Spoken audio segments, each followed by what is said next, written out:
Светлана Ивановна, если мы обратимся к вам, вот к этим, вот от этого состава коллектива, помочь действительно разобраться с этими обращениями граждан и так далее.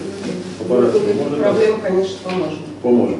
Подготовьте протокол, фразу протокола. Я прошу, да.